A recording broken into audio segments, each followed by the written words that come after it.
Ծնոտի ասիմետրիա։ Մենք գործ ունենք ատամների ցկլթման ժամկետների ուշացման հետ։ Այն առաջանում է ինչպես ընդհանուր, այնպես էլ տեղային պատճառներից։ Ընդհանուր պատճառ են հանդիսանում բրախիտը, պալարախտը, նյարդային եւ ներզատիչ համակարգերի հիվանդությունները։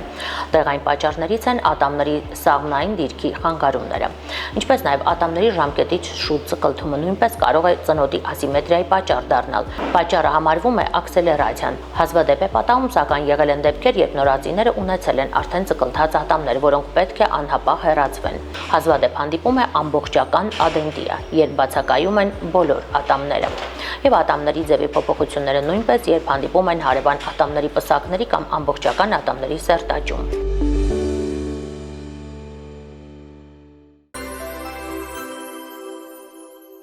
Բարև իմ շատ սիրելի հեռուստադիտողներ, Նոր Հայաստան հեռուստաընկերության եթերում դուք դիտում եք Մեդինֆորում հաղորդաշարը, ես գտնվում եմ Իզմիրլյան բժշկական կենտրոնում, այսօր մենք խոսելու ենք ծնոտի ասիմետրիայի մասին։ Շատ հաճախ մենք նկատում ենք ինչպես են բրեկետների օգնությամբ ուղղում ոչ միայն ատամնաշարը, այլև ծնոտի հետին դիրք կամ ավելի առաջ եկած դիրք ուղղելը։ Եվ այս ամենի մասին սիրով զրուցելու եմ հրավիրել Իզմիրլյան բժշկական կենտրոնի դիմացնոտային վիրաբույժ Ռադիկ Դալաքյանին։ Բարև բժիշկ։ Բարև ձեզ։ Շնորհակալ եմ, որ մեր հյուրն եք եւ այս անչափ տարածված թեմա, որը եթե նախկինում չէինք նկատել, ապա հիմա այնքան արդիական է դարձել, որ անverջ խոսվում է այս մասին։ Այո, բրեկետներով ուղղեցին ատամնաշարը, ուղղեցին ծնոտը, ցանկանային նախ մեր խոսակցությունը սկսենք, թե որն է համարվում իդեալական ճիշտ ծնոտը կամ ծնոտի դիրքը։ Նախ ես եմ շնորհակալ հրավերի համար։ Ծնոտի նորմալ դիրքը կամ ատամնաշարի նորմալ դիրքը կոչվում է օրթոգնաթիկ կցվածք, ու դրանից բխող մնացած խնդիրներն են արդեն,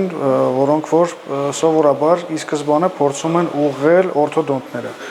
Մեր մասնագիտությունը սերտ կապված է օրթոդոնտների հետ։ Այսինքն մեկը առանց մյուսի չի իրականացվում։ Եթե ունենք ծնոտի բավական մեծ ասիմետրիա երկու ծնոտների, ունենք ստորին ծնոտի առավել հետ դիրք կամ առավել առաջային դիրք, նախ եւ առաջ ուղարկում ենք օրթոդոնտի կոնսուլտացիայի եւ սկսվում է բրեկետային բուժումը։ Օրթոդոնտը բերում է վերջնական մինիմալ դիրքի, որը որ արդեն հնարավոր չի իրականացնել հետագա շտկումը։ Առաջի этаպը օրթոդոնտիկ բուժումն է, որից հետո անցնում ենք արդեն վիրահատական միջամտությանը։ Բժիշկ Դալաքյան, այք ցանկանայի ներկայացնեիք, թե ծնոտի հետին դիրք լինելը, օրինակ ինչին կարող է խանգարել օրգանիզմում, արդյոք այն կարող է իր հետևից նոր խնդիրներ բերել։ Ծնոտի հետին դիրքը կամ մեր տերմինով ասած ռետրոգնաթիան, նախ կցվածքի խնդիրն է առաջացնում պացիենտի մոտ, ունենում ենք դեմքի ասիմետրիա։ Կզակը առավել հետ է գտնվում ծնոտից, ինչը էսթետիկ դիսկոմֆորտ է առաջացնում պացիենտի մոտ։ Երկրորդ խնդիրը խոսակցական խնդիրն է, երբ որ մենք ունենում ենք ֆոնետիկ ոչ ճիշտ հնչյունայնություն, մյուսը սննդի ընդունելու անհարմարություններն է, այսինքն ծամողական ակտը լիարժեք չի կատարվում։ Պացիենտը ունենում է լուրջ անհարմարություններ, ինչը իր հերթին բերել է նաև ստամոքսի եւ մասողական տրակտի խնդիրների։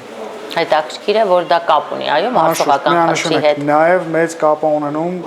քնի ժամանակ ունենք քնի ապնոյի հասկացողությունը, երբ որ պացիենտի մոտ առաջանում է որոշակի շնչարգելություն։ Դա ստորին ծնոտի կամ վերին ծնոտի առավել հետ դիրքի հետևանքով է։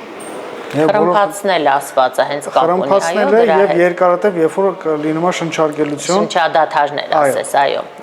Ինչը շտկվում է նույնպես էլի օրթոգնաթիկ վիրահատության միջոցով։ Իսկ նույնը կարող ենք ասել, եթե ծնոտը փոքրինչ ավելի առաջ է, քան պետք է լինի։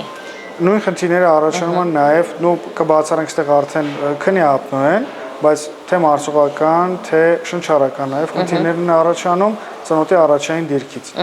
Պացիենտի մոտ այդ պարագայում առաջանում է բաց կցվածք, ստորին ատամները լինում են առավել առաջային դիրքում, այսինքն ծամելու գործընթացը պատշաճին չի կատարվում, այո։ Խիստ ոչ էֆեկտիվ է լինում, առաջանում են նաև ցավեր հոդերի շրջանում ու նույն էսթետիկ դիսկոմֆորտը պացիենտի մոտ։ Հիմնականում այս խնդիրները կարող ենք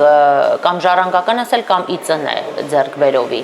Հիմնականում լինում է ժառանգական, քանի որ ծնողի գեներից է փոխանցվում պացիենտի մոտ, թե ամբողջ կմախքագանգային զարգացվածությունը, այնպես նաև ատամների դիրքը, ձևը, չափը։ Եվ այդ ամեն ինչի պրոպորցիաների խախտման հետևանքով առաջանում է նման անոմալիա, որոնք որոշ դեպքերում նաև զուգակցվում են ամբողջ ողնաշարի դեֆորմացիաների հետ։ Բժիշկ, մենք սովոր ենք ընկալել բրեկետները որպես ոչ ուղիղ ատամնաշարի ուղղման համակարգ, սակայն լսելով շատ բժիշկների հարցազրույցներ եւ մտքեր հասկանում ենք, որ դա ուղիղ կապ ունի այո ողնաշարի դեֆորմացիայի հետ, ինչպես դուք եք նշում, եւ բրեկետները տեղադրելով նաեւ ուղղում են ծնոտը։ Որքանով է սա իրական, որքանով է հնարավոր ծնոտը իդեալականի մոտ դարձնել հենց բրեկետներ կրելու միջոցով։ Ունենք որոշակի չափորոշիչներ։ Իրականում շատ իրատեսական է եւ մեր օրթոդոնտները բավական կոմպետենտ են, համագործակցում ենք Հայաստանի լավագույն օրթոդոնտների հետ, ովքեր բավական լուրջ արդյունքներ են կարողանում մատուցել, բայց այդ ամեն ինչը ունի էլի իր չափորոշիչները ու պրոպորցիաները։ Ունենք ծնոտի լուրջ դեֆորմացիաներ, որոնք ուղղակի բրեկետային սիստեմով ուղղելը հնարավոր չէ։ Շատ կարևոր է դիմել օրթոդոնտի ճիշտ ժամանակահատվածում։ Վաղ մանկական հասակից, երբ որ մանկական ստոմատոլոգները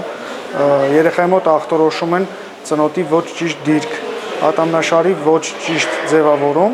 շատ կարևոր է, որ հենց այդ տարիքից արդեն դա միջինում որ տարիքն եք բնութագրում, որ կարելի է իրականացնել վիրահատական միջամտություն ենթադրենք կամ բրեկետային ուղում։ Վիրահատական միջամտություն իրականացնում ենք չափած տարիքում, սկսած 18 տարեկանից։ Բրեկետների տեղադրելը նկատի ունեք, այո, բավականին վաղ տարիքում։ Բրեկետների տեղադրելը տարիքային սահմանափակում չունի, սկսած մանկական հասակից մինչև ծերունական որոշակի տարիք, եթե առկային ատամներ։ Այնպես որ որքան շուտ սկսեն այդ գործընթացը։ Ինչքան շուտ սկսեն, այնքան առավել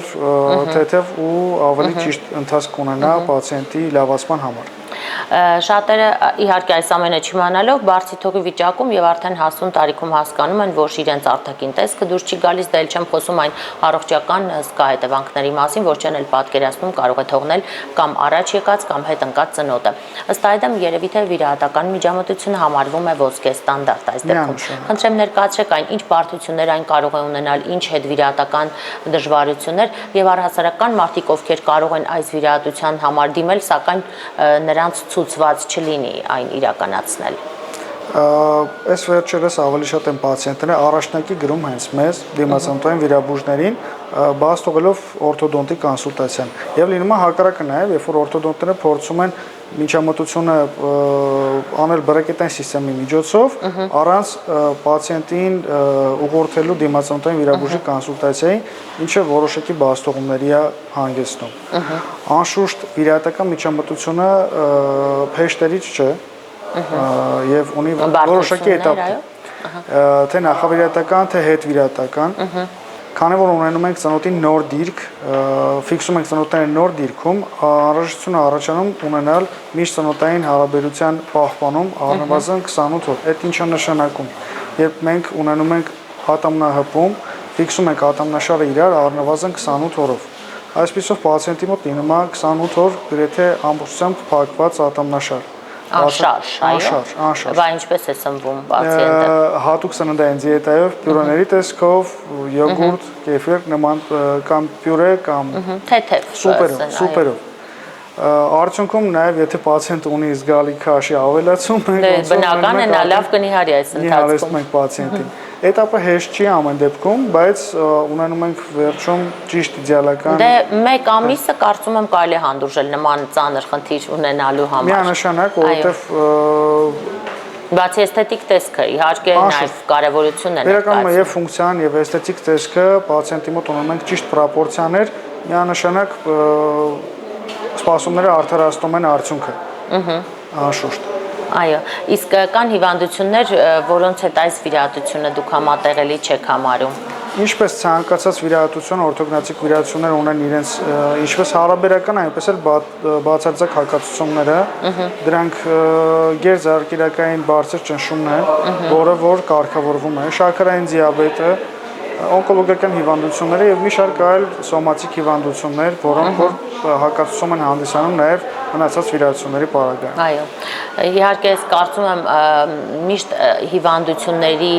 կամ վիրահատությունների սահմանափակումների մասին խոսելիս օնկոհիվանդությունները նշվում են եւ երևի թե օնկոհիվանդություն ունենալը նախ եւ առաջ մարդուն կտրամադրի զբաղվել այդ խնդրով ոչ հարակից, իսկ մնացածը լուծելի խնդիրներ են, այո, շաքարային դիաբետը, արյան զարկերակային բարձր ճնշումը։ Այսինքն այս խնդիրը մեկընդմիշտ լուծվում է հենց վիրահատական եղանակով, այո։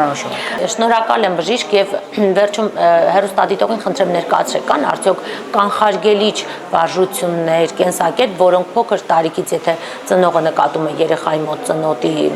ոչ ասիմետրիա, ոչ ճիշտ սիմետրիկ դրվածք, կարող է երեխային դա կատարել տալ եւ միգուցե կանխարգելի։ Ցավոք կանխարգելիչ որևէ միջոցառում չունենք, թե ֆիզիկական վարժությունների միջոցով, թե ինչ-որ դեղորայքային,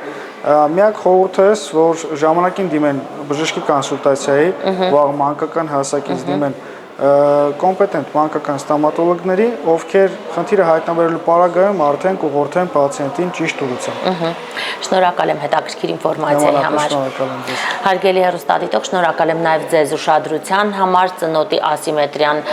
թվում է, թե ոչ այնքան արծարծված թեմա է, սակայն դրա հետևանքները այո ողջ ողնաշարի վրա են նկատելի եւ ինչպես նաև մարսողական համակարգի վրա, ինչպես նշեց բժիշկը, այնպես որ խնդիրը պետք է պահել ուշադրության կենտրոնում։ Ես եւս մեկ անգամ հիշեցնեմ Իզմիրլյան բժշկական կենտրոնի դիմացնոտային վիրաբույժ Ռադիկ Դալաքյանն էր Մեդինֆորմի զրուցակիցը, իսկ ես հորդորում եմ ձեզ հետևել ձեր առողջության յուրաքանչյուր փոփոխությանը եւ այդ խնդիրներով զբաղվել հենց այսօր։ Կհանդիպենք, առողջ եղեք։